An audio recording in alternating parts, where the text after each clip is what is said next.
இந்த question metre bridge மாதிரியான ஒரு கொஸ்டின், இல்லை வீட்ஸ்டோன் பிரிட்ஜோட அப்ளிகேஷன் சொல்லலாம். யூஸ்வலாக மீட்டர் பிரிட்ஜில் இந்த வயரோட லென்த் 1 மீட்டர்னு இருக்கும். பட் இங்கே வந்து 40 centimetre. Distance between A and B is 40 centimetre. So இந்த டிஸ்டன்ஸ் 40 சென்டிமீட்டர். இப்போ நம்ம இந்த பிலேருந்து ஜேவோட பொசிஷன் கண்டுபிடிக்கணும். இந்த ஜே வந்து பிலேருந்து எவ்வளோ டிஸ்டன்ஸில் இருந்துச்சுன்னா கேல்வனாமீட்டரில் 0 டிஃப்ளெக்ஷன் காட்டுங்கிறது தான் இங்கே கேள்வி. ஸோ இந்த டிஸ்டன்ஸ் எக்ஸ்ன்னு வச்சுப்போம். Okay, so JP distance between point J and B is X. அப்போது ஏ அண்ட் ஜே என்னவா இருக்கும்? 40 மைனஸ் எக்ஸ்னு இருக்கும். ஏன்னா distance between A and B கொஷினில் கொடுத்துருக்காங்க 40 சென்டிமீட்டர். ஸோ இது எக்ஸ் சென்டிமீட்டர். ஸோ இது சிம்பிளாக இனிஷியலாக நம்ம கன்சிடர் பண்ணிப்போம். அடுத்தது வீட்ஸ்டோன் பிரிட்ஜோட அப்ளிகேஷன் சொல்லியிருந்தேன். இந்த வீட்ஸ்டோன் பிரிட்ஜ் எப்போ பேலன்ஸ் ஆகும்னா ரெசிஸ்டர்ஸோட ரேஷியோ சேமாக இருக்கும்போது பேலன்ஸ் ஆகும். ஒரு எக்ஸாம்பிளுக்கு நான் இங்கே ஒன்று போட்டுறேன். இது பின்னு வச்சுப்போம்,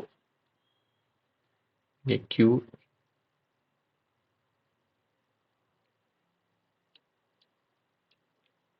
ஸோ இது வந்து கேல்வனாமீட்டர்னு வச்சுக்கோங்க. இங்கே பேட்டரியில் சப்ளை கொடுக்குறோம். ஓகே, இப்போ இந்த கேல்வனாமீட்டரில் எப்போ 0 டிஃப்ளெக்ஷன் காட்டும் அப்படின்னா இந்த P by R equal to Q by S இதுக்கு ஈக்குவலாக இருக்கும்போது 0 டிஃப்ளெக்ஷன் காட்டும். ரைட், ஸோ இங்கே நமக்கு பிக்கு பதிலாக இந்த 8 ஓம் இருக்கு. ஸோ 8ன்னு எழுதிக்கலாம். ஆருக்கு பதிலாக இந்த டிஸ்டன்ஸ் எழுதிப்போம், இந்த ஏஜே எழுதிப்போம். அது 40 மைனஸ் எக்ஸ். அடுத்தது கியூக்கு பதிலாக 12 அண்ட் எஸ்ஸுக்கு பதிலாக இங்கே இருக்கிற இந்த டிஸ்டன்ஸ். ஸோ இதை ஏன் எழுதுறோம்னா இங்கே இந்த வயர் வந்து சம் ரெசிஸ்டன்ஸ் கொடுக்கும். அந்த ரெசிஸ்டன்ஸ் வந்து இந்த லென்த்துக்கு ப்ரொபோர்ஷனலாக இருக்கும். ஸோ அதனால தான் நம்ம லென்த்தை டைரெக்டாக எழுதுறோம். இங்கே எக்ஸ்ன்னு வச்சுப்போம். இப்போ இந்த எக்ஸ் தான் கண்டுபிடிக்கணும். என்ன வரும்?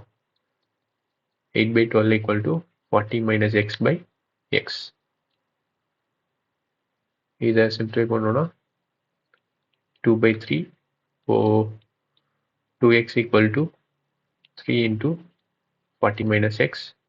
சிம்பிளை பண்ணிங்கன்னா x equal to 24 சென்டிமீட்டர்னு கிடைக்கும்.